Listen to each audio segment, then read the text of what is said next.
Hey, it's Lauren and Tootsie Tribble here on the couch in pajamas because that's my life. And if I can do these things, you can do these things. So actually, I probably should have thought of this before, but I have this like double-sided handout, really easy. It says we have rights. And it has basically how, without any training necessary, although you should train and drill until it's instinctive and you're not afraid anymore, or less afraid, or not going to panic, what to say, what not to say, what to do, what not to do if you interact with ICE, either as someone who's being targeted by them for kidnapping and arrest, or if you're a bystander or an accompanier. Any friend can help. So what to say, what not to say, and all that stuff. We should all have red cards. It doesn't matter what status you have with your paperwork, whether or not you could afford to get the next piece of paperwork, whether your pronouns match or not, whatever. Everybody needs this. So it goes beyond the Miranda rights. It also talks about like you have the right not to let someone into your home or into your car. Don't even open the door. Just put your red card up at the window, slide it under the door. Let it be like a lawyer in your pocket. Let it speak for you. So in the same little clear plastic badge holder as a red card, this is just a homemade printed one, which is more expensive than bulk ordering them. 500 cards are like $76 with the shipping. And that's like not even the most cost-effective one on the website. This is in Tigrinya, which is one of the languages in Northeast Africa. Then the other side is English for like the ICE people, or haters dressing up as ICE, which is part of why one of the questions you ask on the guide, where you can take notes to write down how they responded, whether they answered the questions they should or not, whether they did anything unlawful or not. One of the questions is, you know, I lost my spot. Anyway, it tells you exactly what to ask and not ask. Probably shouldn't reveal in case law changes, but whatever. Things are scary. You can just point at the questions, read them out loud. It reminds you to take a video. It reminds you to just hand them your red card. It reminds you the only things you have to say or look for or think about. And everything else, just be quiet. Quiet, lawyer, don't open the door. Are you an ICE officer? I need to see your full name and badge, please. I have the right to take a picture and write it down or have it in my video. Same with whatever warrant thing you're holding up. Let me make sure it's actually about me and a judge's warrant and all those things to look for.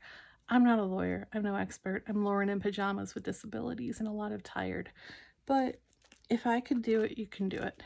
So red card, how to make ICE go away guide, keep them together in the same plastic thing on your keychain, put one on your backpack, diaper bag, purse, keychain, whatever. Put one by the door, put one in the car, and share them with people.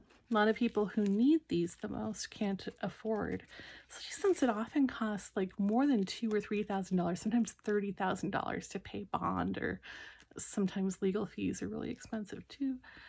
Just updating documentation is crazy. I've got very little money, just barely enough to make rent and utilities and a little bit of food and stuff.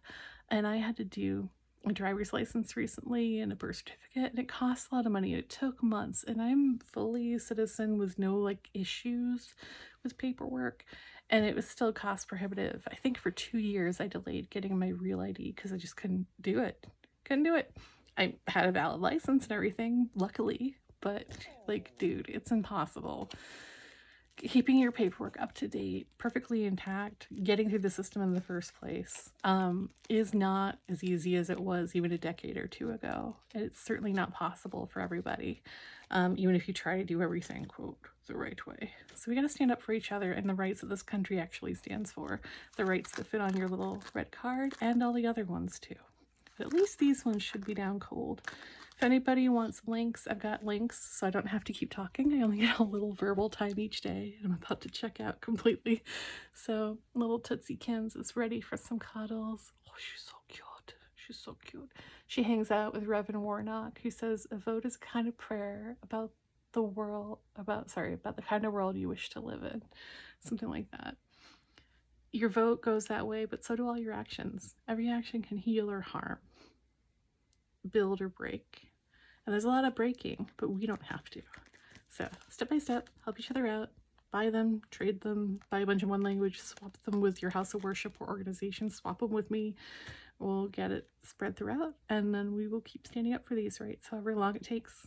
Beat fascism before. We know how to do it.